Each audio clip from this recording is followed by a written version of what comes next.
correo electrónico. Doctor, ¿se acuerda? Y eso está ya desde hace por lo menos 2 años. Claro, el proceso. Desde yo, por ejemplo, alguien que nació en el 80, ¿puede tener su partida Puede ingresar, digital? alguien que nació hasta 1940 está todo incorporado, esa digitalización. Y es algo que es muy importante porque uno lo puede hacer de la comodidad de su hogar o en cualquier lado, o del celular. Y puede tener su partida de nacimiento en su correo y finalizar un trámite que antes... Pero ¿es amigable el acceso? Es amigable, es absolutamente ¿O uno tiene amigable. que tener algún dato extra? No. Simplemente con los datos personales. Cualquier persona puede hacerlo. Y para las personas mayores que no pueden tener tanto dominio de la tecnología, van al registro civil y allí mismo le pueden orientar y incluso le enseñan. Así que esa es un área muy importante. También lo es el área de centro de atención a víctimas de violencia de género, un área que trabaja mucho y que resuelve muchos problemas con este flagelo que sufren muchas mujeres, y que allí hay un asesoramiento integral y el acompañamiento judicial incluso. Hay una representación judicial absolutamente gratuita. Esa es un área también muy importante. Y la otra área importantísima es la Dirección de Protección de Niñez y Adolescencia, que se llama DIPNA. ¿Eso no formaba parte de Desarrollo Social? Exactamente, eso antes era COMNAF, era un Consejo Provincial de la Niñez que formaba parte del Ministerio de Desarrollo, y en la gestión anterior se trasladó al Ministerio de Justicia, y hoy todos los hogares de niños y toda esa problemática, que es mucho más compleja que la de los niños que se encuentran en nuestros dispositivos de cuidado, sino que es una contención, es una atención, porque además hay que garantizar el ejercicio de los derechos de niños y adolescentes. Esa es nuestra tarea. Y bueno, y después tenemos todo lo que tiene que ver con derechos humanos, ahí la Secretaría de Derechos Humanos, y también la vinculación con el Poder Judicial, porque la relación del Poder Ejecutivo con el Poder Judicial se canaliza a través del Ministerio de Justicia. Entonces, por ejemplo, la implementación de todos los códigos, todo lo que tiene que ver con la interrelación que tenemos entre ambos poderes, se pasa por el Ministerio de Justicia. Normativamente hubo, me parece, en los últimos años mucho desarrollo legislativo, se han Muchos modificado cambios. casi todos los códigos de procedimiento en la provincia, Sí. pero obviamente hay algunos que parece que están mucho más, mucho más bajados a nuestra realidad, y siempre, por ahí sin tanto conocimiento, apuntamos al Código Procesal Penal. Sí. A ver, los presos están poco tiempo presos por culpa de la reforma del Código Procesal Penal. Entran y salen y las comisarías son puertas giratorias por culpa del Código Procesal. A ver, usando también su formación como abogado, utilizando también que fue parte del Ministerio de Seguridad, o sea que los policías también le habrán planteado. ¿Cuál es el problema que tenemos? Bueno, el problema es la implementación del código. Es un código nuevo, tiene 2 años de vigencia. Hay principios que se modificaron respecto del código anterior. Este es un código llamado adversarial, donde la conducción de la investigación la tiene el fiscal. Y la policía trabaja como auxiliar de acuerdo a las órdenes que imparte el fiscal. Y el juez se ha convertido en una especie de árbitro del proceso que tiene que verificar que se cumplan esas reglas del proceso, pero ya no interviene en la investigación como era antes en el proceso anterior, del código anterior, en donde el juez sí podía investigar y ahí es como que se mezclaban los roles. Esos son resabios de los antiguos códigos inquisidores, donde el juez tenía un protagonismo en la totalidad del proceso. Acá están perfectamente delimitados los roles. ¿Y cuál es la ventaja y cuál es la desventaja? Vamos a llamarlo en esos términos. La ventaja que tiene este nuevo código es que los procesos son mucho más ágiles y con una conclusión más razonable de los procesos. Además, le permite al Ministerio Público Fiscal contar con herramientas como el juicio a prueba, la suspensión del juicio a prueba. Esas son las negociaciones que uno ve, las negociaciones del fiscal con el abogado defensor, con el imputado, como cuando se reconoce el delito y entonces se evita ir al debate. Allí hay beneficios mutuos para el imputado, menor cantidad de pena sancionatoria, y para el Estado la resolución de un conflicto que se evita llegar al proceso, al debate. Entonces, hay herramientas fundamentales que permiten que esto pueda darse. La desventaja que puede resultar un poco complicado para la ciudadanía es que el principio es que el imputado espera el proceso en libertad. Y ahí está el tema. Y ahí está el tema. Pero no se iba a resolver con el principio de reiterancia. Bueno, ahí está. Hay una figura que es la reiterancia. Sí. ¿Qué es la reiterancia? Es una herramienta con la que cuenta el fiscal para poder solicitar una medida de restricción de la libertad cuando un sujeto comete un delito, vuelve a cometer otro delito, y aun cuando no haya condena en el delito anterior, pueda ser restringido de su libertad frente a a la nueva comisión de un ilícito. Las víctimas y los ciudadanos comunes que observamos por ahí el mismo nombre en 2 o 3 o 4 delitos, decimos no está funcionando eso. Bueno, este es el desafío no solo para el Poder Judicial, para el Ministerio Público, sino para el Estado en su conjunto. Claro. Entonces, hay que avanzar en que estos procesos continúen siendo y cada vez más ágiles en la resolución para que... A ver, es un argumento válido, porque nosotros cuando indagamos sobre esto, pero ¿cómo puede ser que fulanito, el alias que se le ocurra, porque hay alias para todo, conocido delincuente, robó ayer, la policía lo llevó a la comisaría, robó antes de ayer, robó hoy, y vos decís 17 veces entró a la comisaría este año? Está bien, podés decir son robos menores, pero al que le robó no le parece nada menor. No, claro, por y vos supuesto. decís, pero ¿por qué no aplican? Y porque uno entiende que, son criterios... te dicen porque consideran que el principio de reiterancia es inconstitucional, entonces los fiscales no lo aplican. No, bueno, ¿Vale eso o no? No, pero eso no es así, porque el fiscal que considera que es inconstitucional eventualmente tendrá que solicitar su inconstitucionalidad, pero la herramienta... Y nadie la planteó hasta ahora en la provincia, hasta ahora ¿no? Nadie lo planteó. La herramienta está y debe ser utilizada, esa es la realidad. Hay un concepto que se mencionó mucho en todo el proceso, sí, que es el de flagrancia. Sí. Y la gente, cuando nos plantea sus dudas respecto de si esto está funcionando, muchas veces dice, fue sorprendido infraganti y recupera la libertad.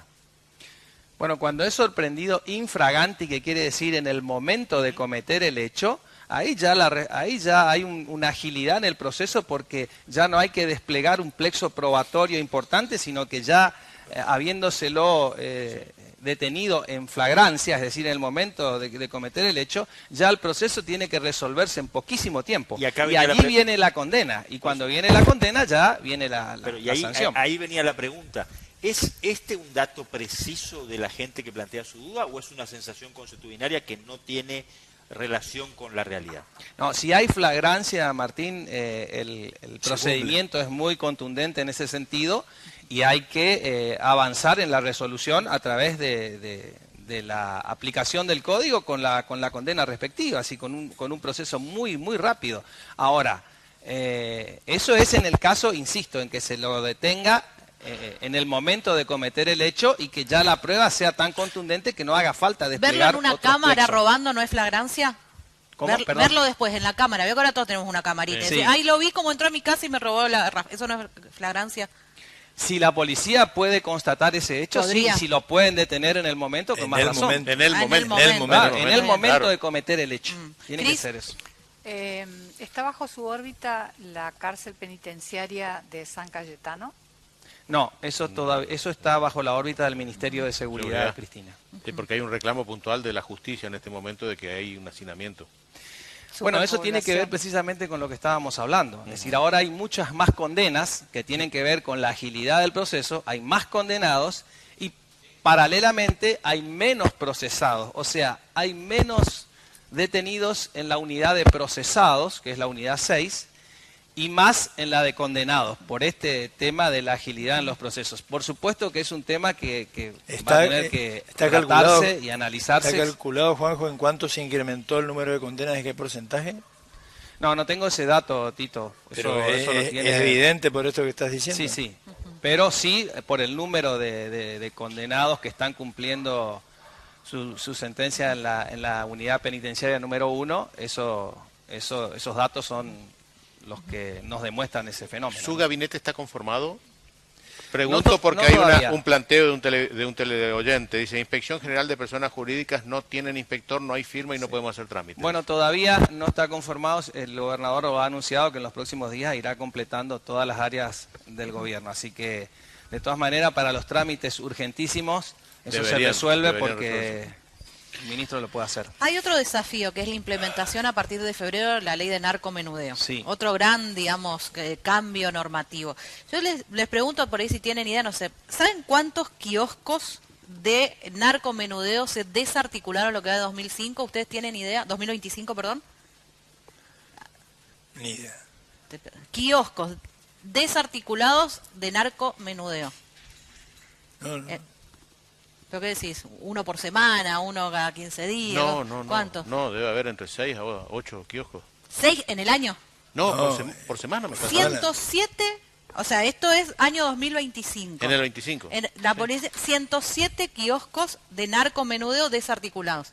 Tengo otros datos, o sea, cuántas dosis de marihuana, cuántas dosis de cocaína. Es increíble cómo la cocaína ya está casi al mismo nivel de la marihuana. Antes, en un operativo contra la cocaína era algo raro. Sí, por supuesto. Mira, te digo en dosis, en estos kioscos, que estamos hablando del narcotráfico chiquito, 5.889 dosis de marihuana y 3.680 dosis de cocaína. 22 balanzas, 98 plantas de cannabis. Si querés, te digo también la cantidad de personas, 146 personas detenidas. Esto es incluso antes de la aplicación de la ley. Sí. ¿Está preparada, o sea, toda la administración, Poder Judicial, Servicio Penitenciario, todo para aplicar lo que va a significar la ley de narcomenudeo? Bueno, ese es el desafío. Hoy tenemos la ley reglamentada, que fue reglamentada y que va a entrar en vigencia el 1 de febrero con su reglamentación. Y ahora el trabajo es articular entre el Poder Ejecutivo, el Poder Judicial y el Ministerio Público Fiscal, así como también con la Justicia Federal, porque este es un trabajo conjunto, porque lo de narcomenudeo refiere a la comercialización precisamente en pequeñas cantidades. De modo que habrá que determinar a veces, en alguna instancia, qué significa pequeñas cantidades. Y todos esos Ponerle temas... una cantidad, de claro, decir, hasta tanta... Claro, todos digamos, esos temas lo tiene que resolver el Ministerio Público y también la vinculación con la Justicia Federal. Pero yo quiero comentar lo siguiente. A mí, esto ha sido un gran avance de una decisión política en el sentido de decir la provincia se va a hacer cargo de esta problemática. Porque hoy, anteriormente a la sanción de esta ley, que fue impulsada por el Poder Ejecutivo Provincial, estábamos en el peor escenario, porque era un escenario en donde la Justicia Federal quizá no tenga todos los elementos, no tenga el conocimiento del terreno como sí, por ejemplo, lo tiene la Policía Provincial, que conoce toda nuestra geografía provincial, no así la Policía Federal o las Fuerzas Federales, que tienen menos efectivos y que, por supuesto, tienen que atender múltiples cuestiones. De modo que establecer que pueda la Justicia Provincial y la Policía de la provincia investigar estos delitos ha sido un avance. Ahora, el desafío es, por supuesto, aunar esfuerzos para poner en práctica esta ley que ya está sancionada y que lo que hay que hacer es avanzar. Y yo creo que eso va a requerir un esfuerzo, sí, sin ninguna duda, pero que hay que hacerlo y hay que avanzar con todo, porque si hay un problema que nos agobia a todos es este problema de las adicciones que encontramos en cualquier barrio de Corrientes o también en el interior provincial. Y tenemos que avanzar para erradicar ese flagelo, sobre todo cuando afecta a nuestros jóvenes, que es lo más grave, ¿no? Así que es un desafío, pero hay que avanzar con todo. ¿Tiene alguna opinión formada en relación a los proyectos que el Gobierno Nacional está tratando? Por ejemplo, no sé, entre otras cuestiones, la eliminación de las colegiaturas y algunas entidades intermedias. Bueno, no conozco en detalle el proyecto de las colegiaturas. Sí me parece importante la reforma del Código Penal. Sí. Me parece muy importante porque tiene que ver con esto. Porque ¿cuál es el motivo principal allí? La reforma del Código Penal era absolutamente necesaria. Primero porque el Código vigente tiene más de 100 años, es de 1921. Y ya sabemos lo que ha pasado en el mundo, sobre todo, tomemos nada más los últimos 10 años. Hay nuevos delitos, nuevas modalidades. Y el Código Penal nuestro necesitaba una reforma. Creo que ese debate va a dar el Congreso, hay un proyecto que envió el Ejecutivo y yo creo que es importante debatir y avanzar con esa reforma. Respecto de otras reformas que están vigentes, ustedes lo hablaban ahora, hace un momento, con el tema de la ley laboral, la ley llamada de modernización laboral, es un proyecto de ley que también requiere un debate, pero un debate que se escuchen las opiniones. No me gustaría un debate exprés como el que aparentaba que iba a ocurrir, porque acá hay que tener en cuenta que el derecho laboral es un derecho tuitivo, es decir, protectorio. ¿Por qué? Porque hay un desbalanceo en la relación laboral. El empleador tiene mejores condiciones que el empleado, condiciones de recursos y técnicos. Entonces, es cierto que hay un gran problema cuando hay abusos. Entonces, en los abusos encontramos a empleadores que tienen abusos respecto de sus trabajadores y del otro lado muchas veces encontramos abusos de trabajadores asesorados por abogados o sindicatos que quieren exprimir, si se me permite el término, a su empleador cuando se produce el distracto, se produce el despido. Entonces, hay que avanzar en el análisis, en el debate. Yo creo que hay un punto central allí que es que los convenios se debatan regionalmente, los convenios colectivos, es decir, que no se aplique la escala salarial de la capital federal a la ciudad de Corrientes o al interior provincial, porque no es lo mismo lo que puedan trabajar o el movimiento económico que exista allá que la que pueda existir en las provincias. Es un debate que debemos darnos. Ya se sabe porque también es una legislación que tiene más de 50 años y el mundo ha cambiado y tenemos que ayornarnos para generar empleo. ¿Usted es dirigente deportivo también? Sí, soy presidente de un club deportivo empedrado que juega en la Liga Correntina y también soy dirigente de regatas. Eso no sabía lo de regatas. ¿Cómo es eso del fútbol? No lo hacía futbolero cuando me contaban que era el presidente que ganó algo, ahora no sé, estuvieron festejando. Bueno, ayer ganamos el campeonato sub-16 femenino, así que estaban las chicas muy contentas.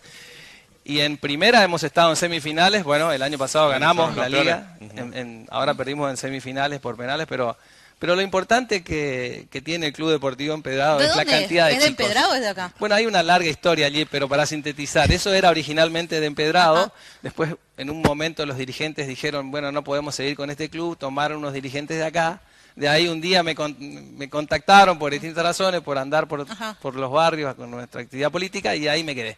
Y bueno, pero lo importante, y esto quiero contar, tenemos alrededor de 500 chicos desde sub-9 hasta llegar a la primera. Y entonces esa es nuestra gran tarea, porque yo creo que los clubes deportivos, el deporte en general, es una herramienta fenomenal justamente para contribuir a enfrentar este flagelo de las adicciones. Y además es de los que entra al vestuario a dar la arenga y todo. ¿Sabe de fútbol? Hace la arenga. ¿Sabe de fútbol? Pregúntele al doctor Meissner. Juega del fútbol. Un gran dirigente, un muy buen jugador de fútbol. ¿De qué posición? Tiene un grave delantero. Enorme, ya insoluble para él, pero bueno. ¿Cuál es el problema? Según él. River, el pobre. No, pero entonces eso es una virtud. Pero por supuesto que es una virtud. Ay, salió Gabriel Corrado, ¿qué pasó? Ahí está. Otro de Boca. Tengo una serie de frases que podría refrescar. Podríamos usarlas en este momento. Una que utilizó en el 2011. ¿Quién? Año complicado para los primos, ¿no? Dijo, la presidenta tendría que firmar un decreto para que no descienda River. Si me desmiente, voy a aportar una prueba, una grabación que tengo. La presidenta Cristina en ese momento. Sí, es compañero. Quería que es compañero de un grupo de café que tenemos y tenemos 2 o 3 hinchas de Boca que son muy bravos. Lo torearon y el doctor salió con esa respuesta. Que por decreto Cristina tenía que impedir el descenso. No recuerdo haber hecho esa frase. ¡Qué bárbaro! Ya tenía que aportar la prueba. Pero era cierto que un club tan grande como River, pero igual jugamos todo el torneo federal y fue bueno para River también eso. Estos cordobeses son... Gracias por venir y bueno, muchas gracias a ustedes. Bueno, estamos despidiendo nosotros el año, hacemos la pausa, ya venimos.